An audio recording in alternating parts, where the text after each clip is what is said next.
Tu peux ne pas l'admettre, c'est vrai, mais j'ai toujours dit que la relation entre les humains est comme un papier ou une feuille. Une fois froissée, même si vous essayez de repasser, vous achetez 10 000 fers pour repasser ça, pour que le papier redevienne à l'initial, comme ça sortait de l'usine, ça ne pourra jamais revenir comme ça.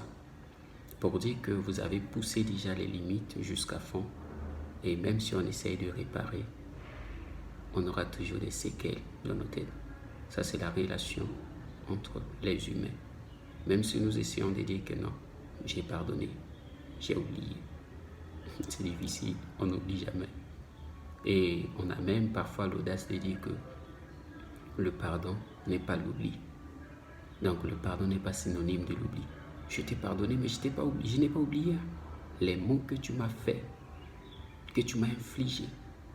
Mais non, en réalité, nous les humains, on a toujours cet ADN-là en nous, surtout on ne pardonne que pour un moment, disons. Parce que quand la même personne que tu as pardonné aujourd'hui refait encore la même chose, on se met à lui rappeler que non, tu sais, tu m'avais fait ça. Je t'ai pardonné, tu reviens encore. Mais quand tu lis la Bible, tu verras que quand un disciple demande à Jésus combien de fois nous pouvons pardonner ceux qui nous offensent, le Seigneur a dit, vous allez les pardonner 7 fois 77. Pour dire que vous êtes condamné à pardonner. Vous êtes condamné à pardonner si et seulement si vous avez l'Esprit de Dieu en vous et que vous croyez en Jésus. Et là, ça serait difficile. Mais je sais que par la grâce de Dieu, nous pourrions le faire. C'est pas en vain que les disciples avaient prononcé à Dieu pour dire que cette parole est Dieu qui peut l'écouter. Alors moi j'ai dit que cette parole est Dieu qui peut la mettre en pratique par sa volonté. Nul de nous ne peut le faire. Mais par la grâce de Dieu, on a quand même cette volonté-là de nous pardonner les uns envers les autres. Alors que cela soit pour nous une vie.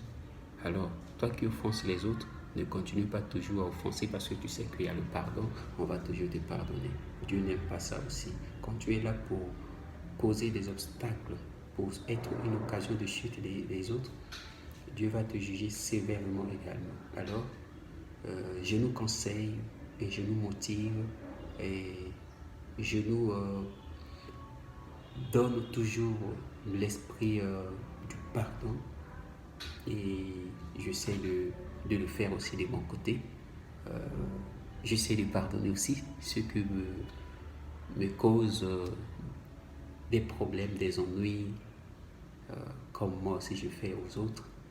De la même façon qu'ils me pardonnent, moi aussi je essaie de pardonner. C'est comme ça que nous allons vivre les miracles, la gloire de Dieu parmi nous. Alors, d'ici là, porte-toi bien et surtout confie-toi en l'Éternel. Tu seras affermi et à ses serviteurs, tu réussiras. À l'exception de ces deux recommandations, je t'assure mon frère, ma soeur, tu ne pourras jamais réussir si tu prétends être chrétien et que tu ne te confies pas en l'Éternel et à ses serviteurs. Néanmoins, que tu sois l'envoyé du diable parmi les chrétiens, que tu réussisses. C'est ça les recommandations divines.